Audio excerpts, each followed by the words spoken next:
Vicki Nolan Fitch. I'm a social worker and a certified dementia practitioner. I have been in the long-term care industry for 26 years.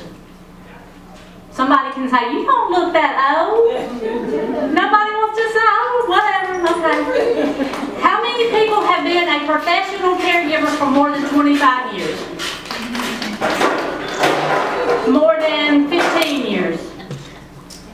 More than 10 years? 5 years? Brand new? Y'all ain't even playing. It's fool's brain. Alright.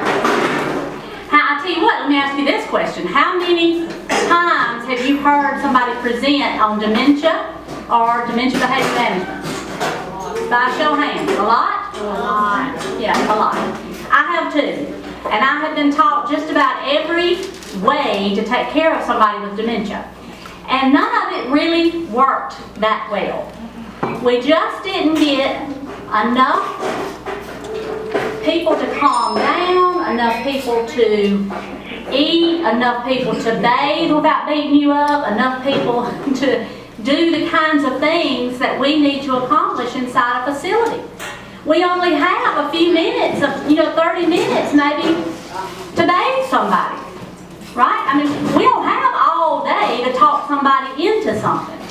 So I decided, I ran a facility in Tuscaloosa, Alabama, and I started the first dementia unit in Tuscaloosa. And now that programming is used all over the Southeast. This programming that I'm going to teach you today is all brand new stuff. And I came up with this because we needed a better way to take care of people with dementia. We needed a way to relate to them as a person and not a disease. We needed a way to reach their soul. Because we have a brain and a mind. We have a body and a soul. Dementia assaults the brain. Dementia leaves the soul alone.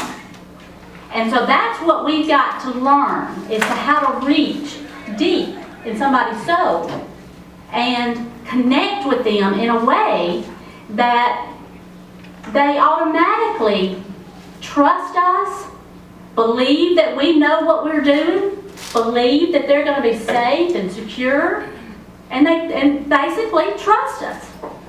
Let's get to the first slide. What is dementia? Is Alzheimer's the same as dementia? That is the number one question I'm asked when people find out that I'm a dementia professional. They say, my mama has Alzheimer's, but thank God she doesn't have dementia. Well, it's the same thing, right?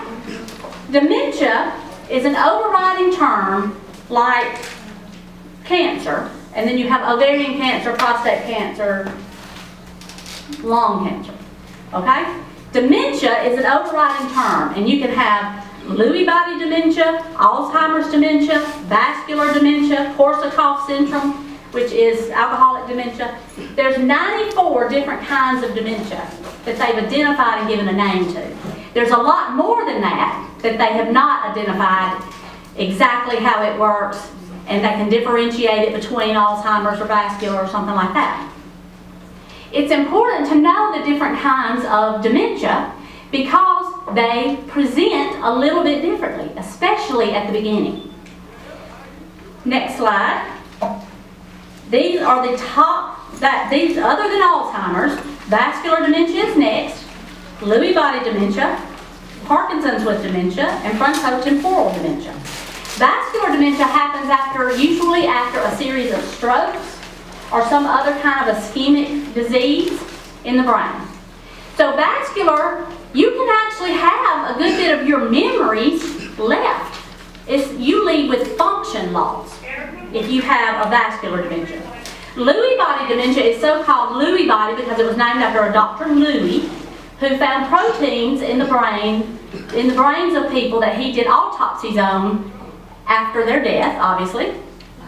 And he found a lot of these proteins and discovered that he felt like that was what was having the impact. That is what was assaulting the brain, was all of this sticky protein.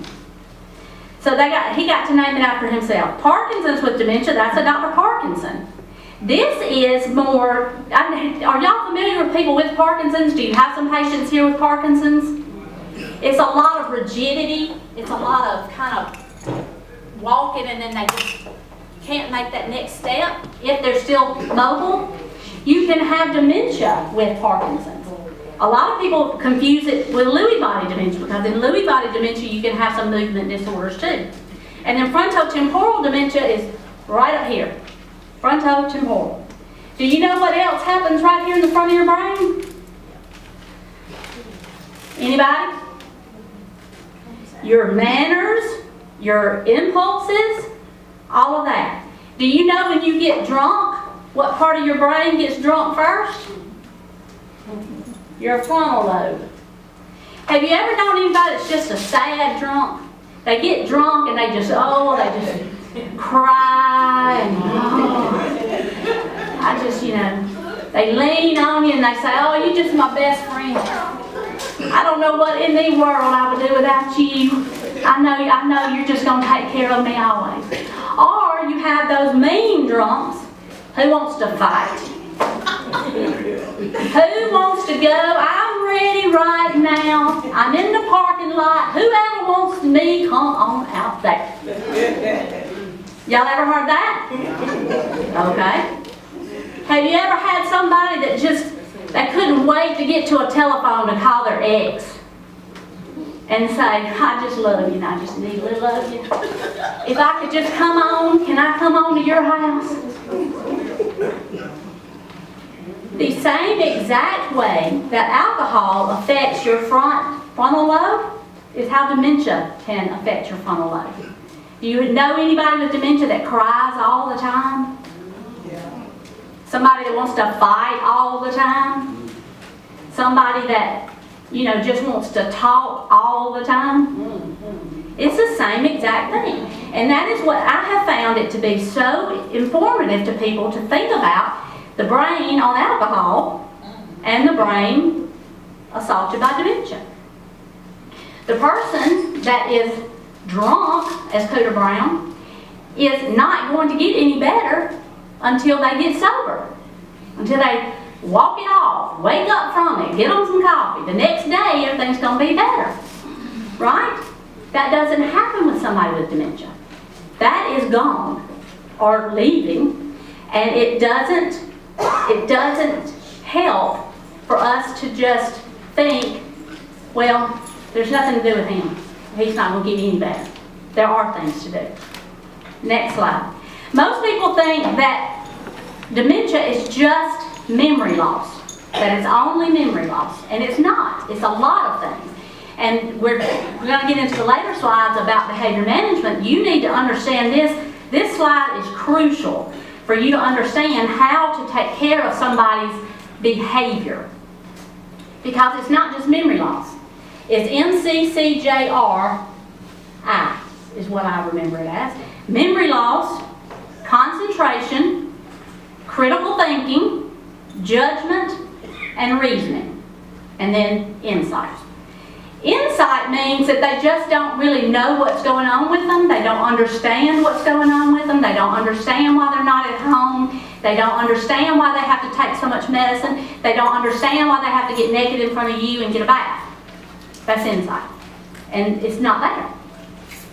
Concentration is them paying attention and following your instructions, following a TV show, following a book, following anything. Concentration is just gone.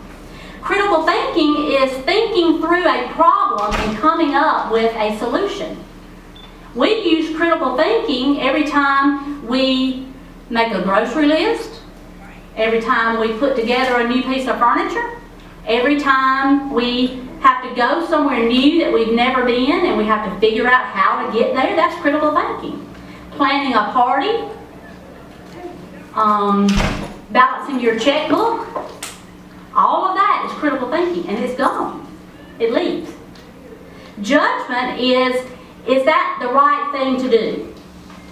I need to decide if, that person is really getting on my nerves, And, you know, this is the dementia person, and that person's really getting on my nerves, and if she looks at me again, there's going to be a problem. Or, my banana was so good at breakfast, and there's another banana laying right there on that tray. So I'm going to get this banana too. And then the owner of that banana gets in a fuss with the one that stole their banana, right? That's all judgment. Reasoning is just being able to understand that, you know, I need to see my daughter. I need to see my daughter. I need to see my daughter. But the daughter was just there. She just left. You know? But they don't have the reasoning. You can't reason with them. You can't say, Miss Mary, your daughter was just here this morning. No, you gotta be, She was not, because I know my daughter, and my daughter is 6 years old, and she has got the longest, prettiest blonde hair, and I haven't seen anybody like that today. That's reasoning. You cannot reason with that. You cannot say, Miss Mary, your daughter is 50 years old, and she comes and she sees you every Monday morning. No, you're just wrong. You're just wrong. That's not my daughter. My daughter's not 50. I'm not 50. And I'm not supposed to be here. I don't know who all these people are. I don't know who you are. I don't know what that uniform is, but I'm in the wrong place, and my daughter's going to be getting off the school bus just any time, and I have got to be there for her. You cannot reason with that, because her ability to reason is gone. Her memories of being whatever age she is now and having a grown daughter is gone. You know, that's why I try to tell families when they get so upset that their person doesn't recognize them anymore. It's not that they don't recognize them as a person. They don't even recognize that they themselves are a mother yet. So they don't have any children, or they have little bitty children. And there's no reasoning with that, because that is gone. So a lot of people that think that dementia is just memory loss, they don't understand that all of these other losses are there. There's so many losses. And if you think about somebody having a broken heart, maybe they've had a heart attack, and they can no longer run a marathon, let's say. We don't think a thing about that. Well, of course she can't run a marathon. You know, she had a heart attack in October. We don't think a thing about that. But we expect people with dementia to behave better than they are capable of behaving. And you have to think about that they've got a broken brain. If you are ever getting frustrated with a person, I want you to, and it happens to the best of us. This is a hard disease process, a very hard disease process. And when you layer in problem, disruptive, violent behaviors on top of that, it gets even more difficult to have compassion sometimes.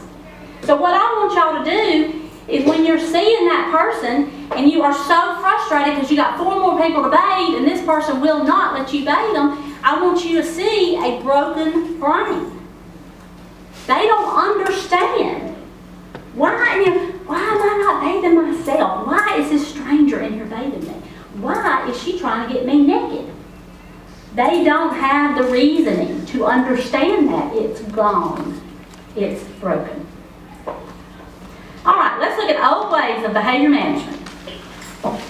The old ways are reorientation, restriction, and telling them no. I'm going to give you some examples of this. When I was a brand new baby social worker, 24 years old, I started at the nursing home that I ended at. And I was called fresh out of reorientation, training. And this lady said, hey, can you come down here and help us with Miss Sue, because she is thinking that she needs her mama and she can't find her mama, and she just really, really is out of control and we can't handle her. I'm like, I've been in there in a minute. Thinking I knew everything. So I got down there and I decided to reorient her. And I said, well, Miss Sue, how old are you? And she said, I don't know. I don't know. I guess maybe I'm 70. And I said, okay, so how old would that make your mom?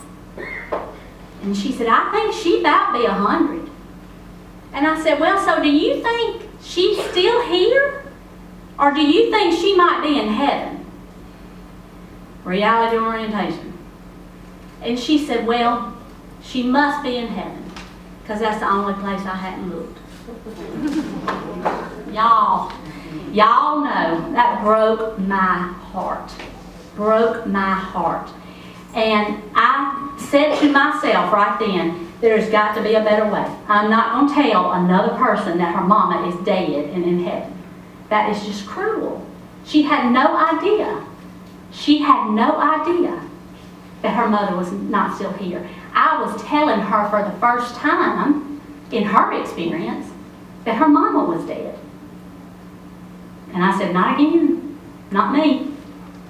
Restriction is another behavior management tool that we would always try to do, is keep somebody hemmed up, keep them in their room, keep them out of Mr. So-and-so's room, because if he goes back in that man's room, there's going to be a fight. Or, if he gets the food off of that plate again, it's going to be a fight. So whatever situation you can think of that would, and y'all know thousands of them like I do. Trying to restrict somebody, and then the second one, the third one, there, no, tell somebody no, doesn't work. It doesn't work with toddlers. It doesn't work with husbands. It doesn't work with anybody. Nobody likes to hear the word no. But there's a way around it. Our new ways are redirection instead of reorientation. What I should have done, now that I'm 26 years later, with that lady at the door, I should have said, tell me more about your mama. What you gonna do when you see your mama? And get her engaged in talking about her mama. She wasn't missing her mama so much as she was missing a connection. Being known, being loved, being comforted. That's what she was missing. All of these people that say, I want to go home, I want to go home, I want to go home, I want to go home, I want to go home. You can take them to their childhood home. You could take them to a home they always grew up in. They could be in their own home. This happens all the time with my private family caregivers. They are in their home of 50 years and they're still asking to go home. Because you know what I have learned? Home is a feeling, not a place. They are missing understanding connection. They don't know who the people are around them because nobody looks familiar. They're, like I said a while ago, their grown children are not supposed to be grown. They're supposed to have a young husband. They don't recognize that old man that comes to see them. And that's why in all the facilities that I have established dementia units in, we don't use mirrors. They don't recognize themselves in a mirror. And they will call and say, there is an old lady in my room. And y'all better get her out. And it's not an old lady in her room. She's seeing herself in the mirror. But you could show her a picture when she was 16 years old or 20 years old, and she connects with that. So much of dementia is lost connection. And we need to provide that. We're going to talk about that. Freedom. The one reason why I love setting up dementia units, memory care units, whatever you want to call them, inside facilities, is because we make them a unit of yes. You want to walk up and down this hall all day long? Yes, ma'am. Absolutely. Power of yes. You want to take all the magazines to your room? Sure. We were looking for something to do with them. You want the remote control in your pocket? Okay. That's fine. You want to walk in and out of this room 11 times? Sure. You want to try to turn that knob on? You know how they'll go and do the knob? Over and over and over and over and over and over and over. That's perseveration. We'll talk about that in a bit. But yes. Yes. Sure. You want to get up and get down and get up and sit down and get up and sit down and get up and sit down and get up and sit down and get up and sit down. Sure, that's good for you. I'll tell therapy that you got your range of motion today. The whole unit is designed to be a unit of yes. Anything that you have to say no to, you work around it. Somebody at home wants to go and or maybe somebody's in the facility and wants to go out there in a car. You know, I had a lady one time she was convinced that she had a car outside.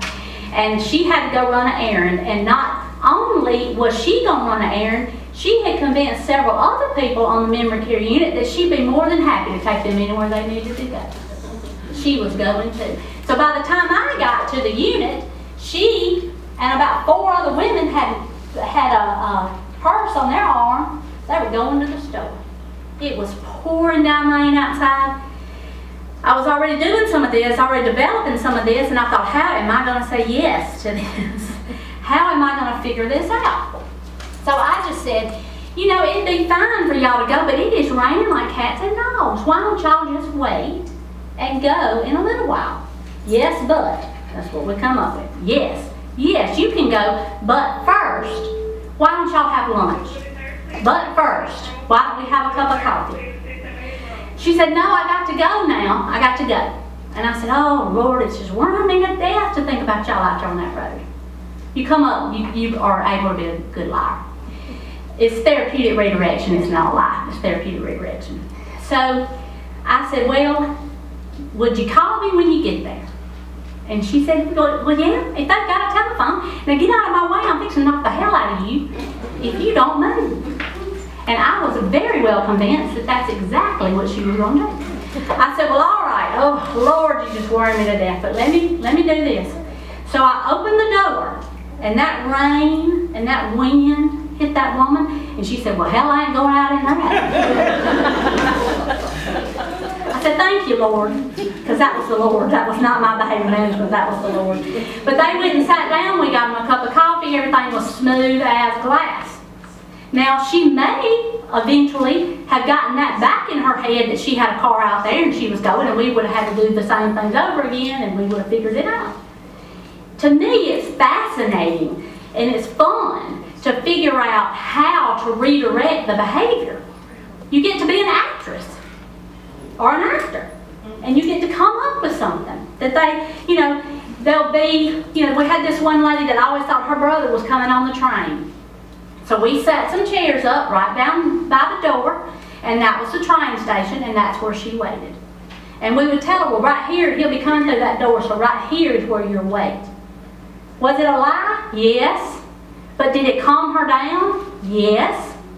And it made her feel like, I'm connected to something. I'm connected to a person. When you lose your purpose in the world, when you don't have a reason to wake up in the morning, that can cause a lot of problems. We had a lady that every day she was getting married the next day. And she'd wake up and she'd say, no, I'm getting married tomorrow. They don't smile. I say, yes, ma'am, we know. And so we had bridal magazines. We helped her pick out her dress and her cake and her everything, every day. She'd go to bed. The next morning, she'd wake up. The only thing she could remember was she was getting married in the morning. And she was so excited. And we just kept up with it until she transitioned into something else. The next little piece of advice I have for you is to become the calmest person in the room. That will serve you in so many ways. You know, when you walk into a situation, what I call a catastrophic situation, where there's already a behavior happening. Maybe you're going to try to get them a bath, or maybe you're trying to get them redirected away from the door, or maybe you're trying to, I don't know, y'all can think of 1,000 things that you've encountered before, and you just can't get anybody to do what you want them to do. It doesn't make any headway for you to go into the situation at the same level they are. You know, they're already up here. They're ratcheted up because they can't find their car keys. They can't get out this damn door. You know, whatever else they're trying to say and do and whatever. They're already mad. You cannot then come into that situation, you know, with your hackles up. Y'all know what that means? Are y'all south enough to know what hackles are? You know, on a rooster, you get your hackles up. You have to become the calmest person in the room. And you have to say, I call it grace, space, and a smile on your face. You know, you just think to myself, just think to yourself, this woman, this man, this person, this resident deserves my grace. God gives all of us grace, right? Everybody that we take care of deserves our grace, and nobody deserves it more than a person with a broken brain. So we have to think grace, space, and a smile on your face. You want to give them a little bit of space. Don't come up on them trying to grab at them or move them or, you know, whatever you think needs to be happening, or pull on their arm or something like that. That's going to get you hit. Or ratchet the situation up higher, where they're upset and now they're super upset. You just don't want to do that. So sometimes you just have to take a step back and say, okay, Lord, give me grace, or let me find my grace, or you know, whatever you do, or however you believe. And then take a step back, not a step forward. Take a step back, that's the space. Put a smile on your face. Most people that are undone, that are having just a catastrophic reaction, will respond to a smile on your face. Because maybe they're just so undone and so upset that they cannot imagine that anybody's in their corner. They cannot imagine that anybody's on their side. They cannot imagine that anybody would be anything but against them. Because when you have a broken brain, that's just what you think. Let me tell you this. I want everybody to imagine that you've just woken up in the morning and you're in a foreign country. You don't know the language. You have no idea how you got there. But this is not your bedroom. When you went to sleep, you didn't have a roommate. When you woke up, you have a roommate. And there are people out in the hall talking a language that you do not know. How would you feel when you first woke up? Have y'all ever had one of those naps where you were going to take a nap for 30 minutes and you slept 4 hours? Have y'all ever done that? And then you wake up and you're all discombobulated and you don't know where you are, or who you are, or how long you're going to sleep. If it's time to go to work, if you've missed work, if you know, all that kind of stuff. Is that only me? All right, y'all leave me hanging. Thank you. All right. So imagine waking up and all of that is going on. You don't know who is in there. You know somebody's outside your bedroom door because you can hear people. And maybe you can hear them pushing a cart. But you don't know what that means. Where am I that they have a cart? Where am I that I have a roommate? Okay, so you finally get enough nerve to get up and walk out of your bedroom into this bright hallway. The floor looks slick. There's other bedrooms, and you don't know how, and you don't know where in the world you are. Who would you walk up to? Or would you walk up to anybody? If you were going to walk up to anybody, what would they mostly probably look like? Anybody? Maybe somebody with a uniform on.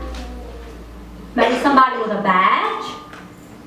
But if you had to pick between a person in a uniform and a badge who was smiling and a person with a uniform and a badge that looked soiled up, who would you approach first? The one smiling.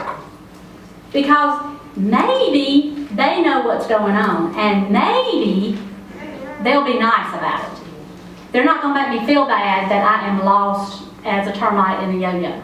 They're not going to make me feel bad that I'm lost. Right? So what do we wear to work? A uniform. What else do we wear? A badge. So what else do we need to add? A smile. And be calm. Be calm. Have you ever had a resident follow you around all the time? Do y'all know what a bell cow is? Do y'all know the term bell cow? Who gives a hoot? Let me wake y'all up. Who knows what a bell cow is? This is still Alabama, right? All right, okay. I'm from Pickens County, Alabama. I know what a bell cow is. A bell cow is the cow that you put a bell on, and all the rest of the cows follow that cow. Because that cow knows how to get back to the barn. That cow knows which pasture's got the best grass. That cow is the cow. Right? So you want to follow that cow. Y'all, with the badge and the uniform and the smile on your face, y'all are a bell cow. Y'all can be a bell cow. You see, you had no idea that I was going to elevate y'all's status when I came here today. Y'all just didn't know y'all were going to get another term in there. Alright, let's get over to Grace. Grace is the next slide. Looks just like this. My whole behavior management system is called Dementia with Grace. And it's a double entendre. It is that I want everybody with dementia to be treated with grace. I want that. That's what I want. So the grace that I came up with, it stands for certain things that you can, it's very simple, very easy to remember. And it's very easy to implement. Now, does it make a hard dementia journey less hard? A little bit, but it's still hard. Behavior management is still hard. Getting somebody to calm down enough to take a bath can be hard, but I can make it easier, and I'm fixing to teach you how. Is everybody awake? Let me tell you, I'm about to die. And I'm a woman of a certain age, so don't be concerned. I'm not having a heart attack or something. It's just a hot flash. It is. All right, so the first one is gather important details. Next is routine or reminisce. A is assess.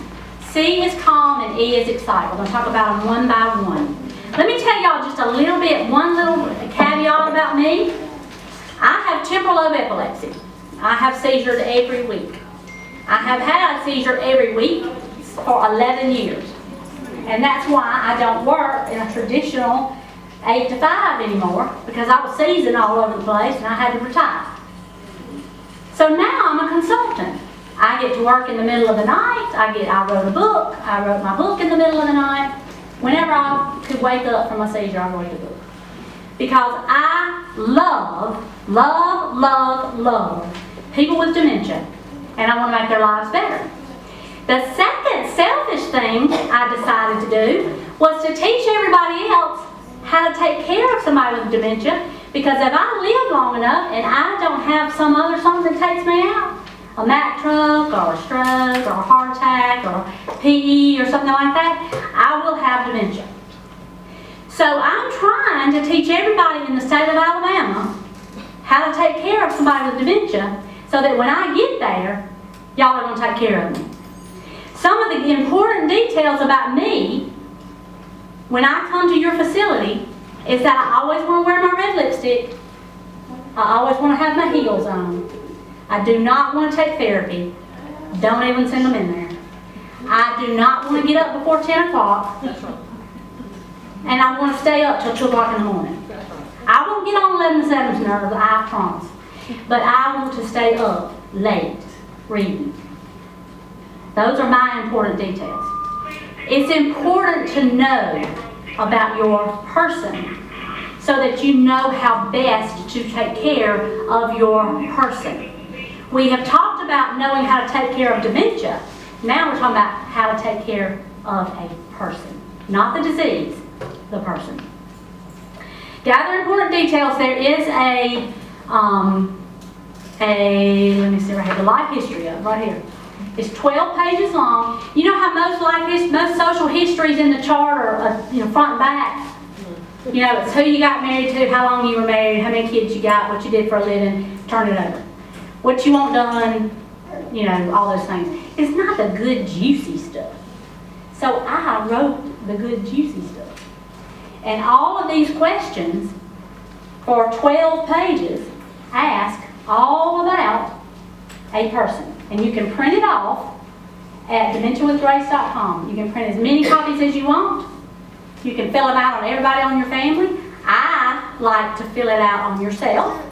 I've got mine filled out, all that stuff about the lipstick and the high heel shoes and all that. I'm already a fall risk because I have seizures. So I already will be that. I'll have a fall risk care plan when I get there. I know. So just go ahead and put me in a wheelchair. But all of that would be found in this packet. And I didn't print off copies, there's a lot, but everybody can go, and it's down here at the bottom of your, well, on the last page, the Dementia with Grace website, and print it out. Get it filled out on you, get it filled out on your family, get it filled out on everybody, so that we will know when they get to the nursing home all about them. What lights them up? What ignites their soul? If they love, do y'all have somebody that, I don't know, loves to talk about the same thing over and over again, and you can always get them back to that? If they're having maybe a bad behavior, you can say, well, now, hold on. Didn't you tell me that thus and such and thus and such? And that gets them off to talking about something else. This just gives you a lot more information to talk about. We had a lady one time that loved Elvis. Loved Elvis. We could get her to do anything if she was fixing to watch an Elvis movie. So that's what we did all the time. I can now repeat most of Elvis's movies. But we talked about when Elvis went to the Army, we talked about when Elvis came home, we talked about when we married Priscilla, we talked about when we had Lisa Marie. We talked about everything about Elvis. But you could get her to take her medicine, you would get her to take a bath, you could get her to do anything. Because while you were doing whatever you were doing, you were talking about Elvis. And everybody has an Elvis. Everybody. Everybody has something that they love to talk about and would talk about forever. The next is R for routine or reminisce. Now I had to add routine because I also teach folks in the home how to take care of somebody. And you would be very, very surprised how many people do not have a routine for their person with dementia. Now in the nursing home we have a tight routine. We eat about the same time every day. We take medicine about the same time every day. You take a bath on Monday, Wednesday, and Friday, or Tuesday, Thursday, and Saturday. You know, people come to see you on Sunday. I mean, you have a routine. But most people in the home do not. So I teach the routine in the home. What I want y'all to focus on is the reminisce. Because reminiscing is what you do with what you gathered. You have a ton of information to talk about. Once you fill this out on a person, y'all can print them and fill it out on everybody you got here with dementia. Reminiscing is the key. Assess is the next one, and there's one that goes with this. Assess, you know, you constantly assess somebody. Y'all already know how to do this. You already know when the last time whoever on your list had a bowel movement, right? And what it looked like.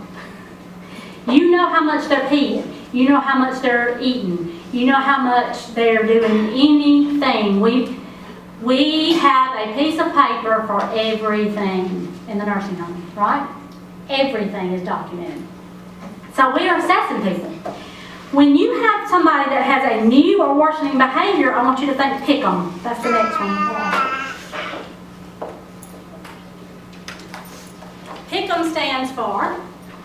'em stands for pain, infection, constipation, environment, and medication or med change. These are the top 5 things that are going on with somebody if they have a new or worsening behavior. If somebody has been sweet as pie, and now all of a sudden she would fight a tiger, she could have pain somewhere that she can't. People with dementia experience pain and express pain differently. Their elbow may be hurting, but they can't remember the name for elbow, and they tell you that their ankle is hurting.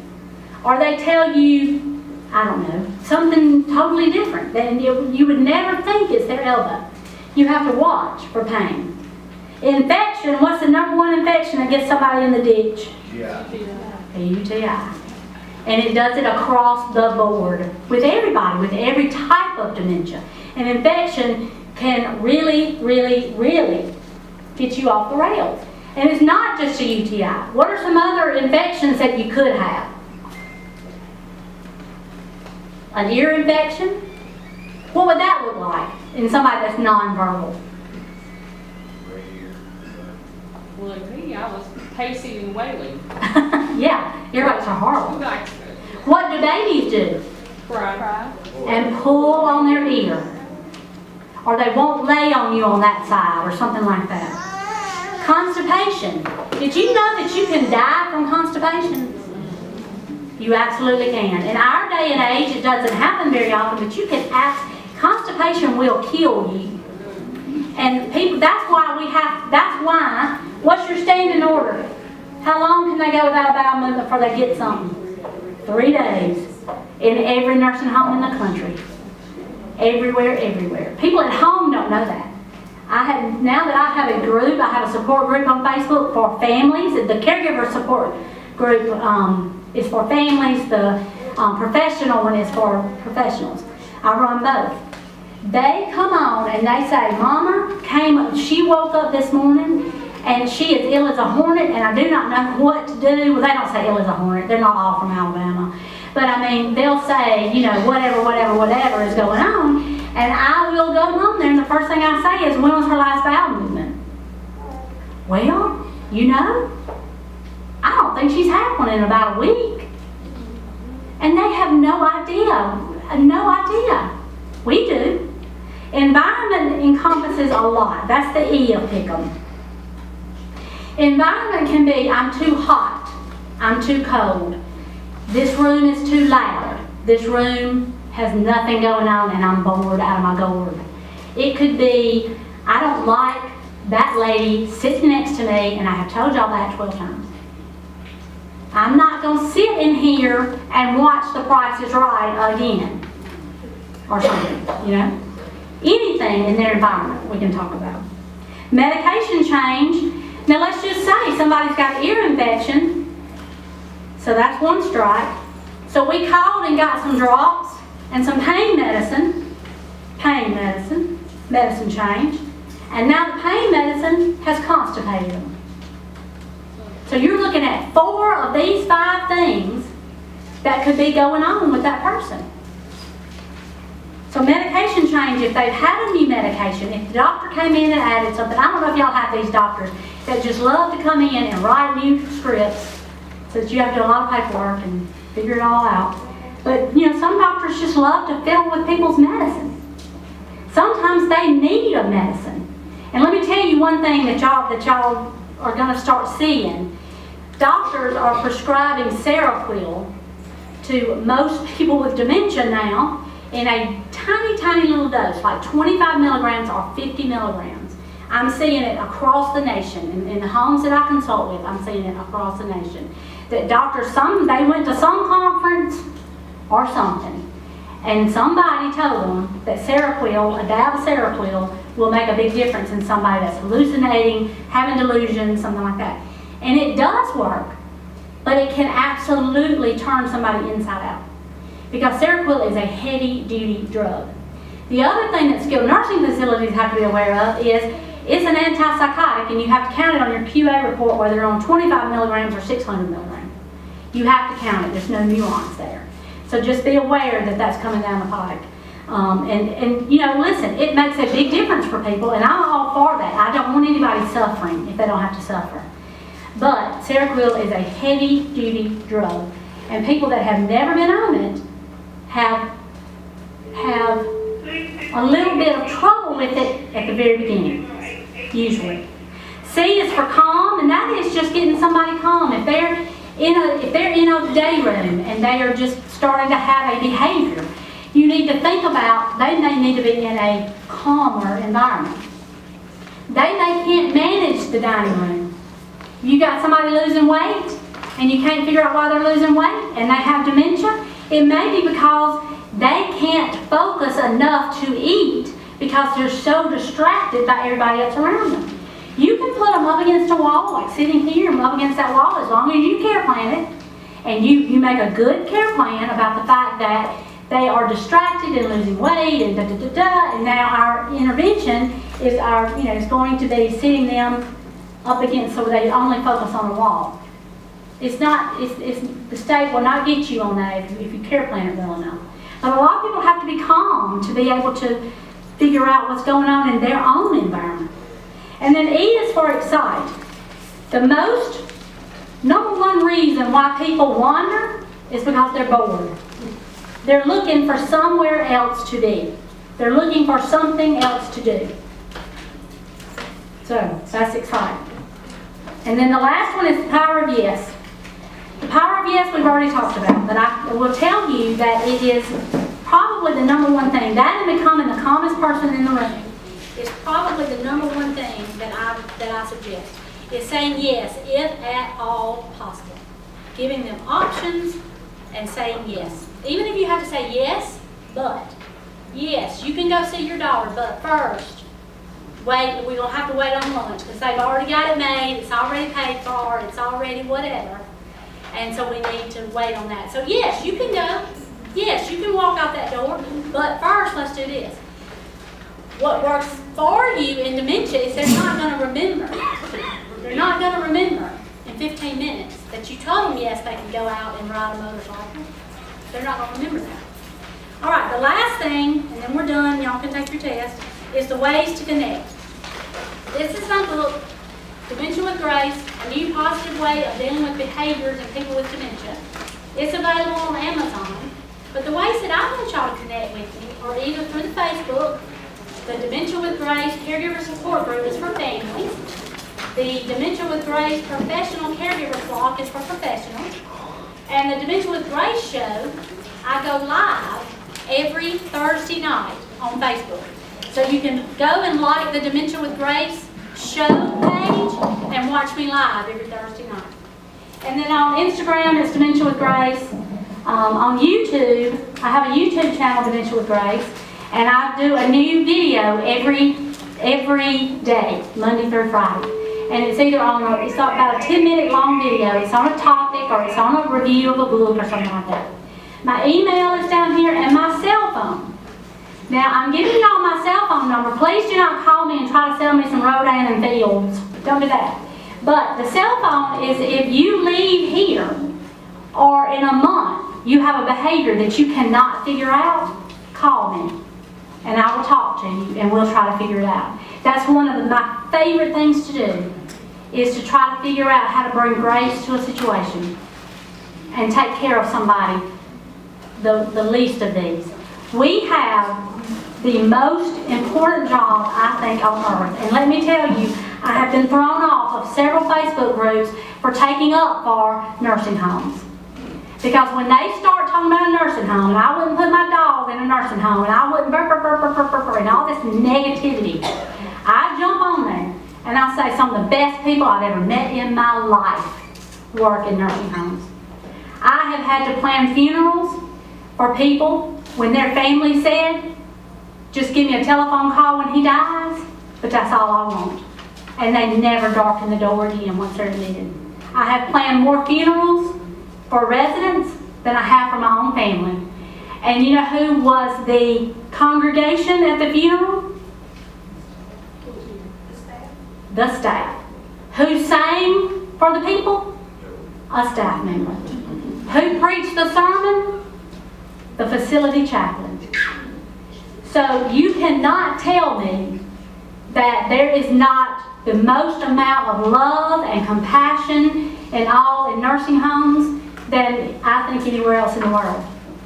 And I am your ally, I'm your partner, and that's my telephone number. So if you have any trouble, anything that I talked about today that you don't remember or you need more information on, call me and I'll answer the phone. Okay? Thank y'all for your kind attention. I appreciate it.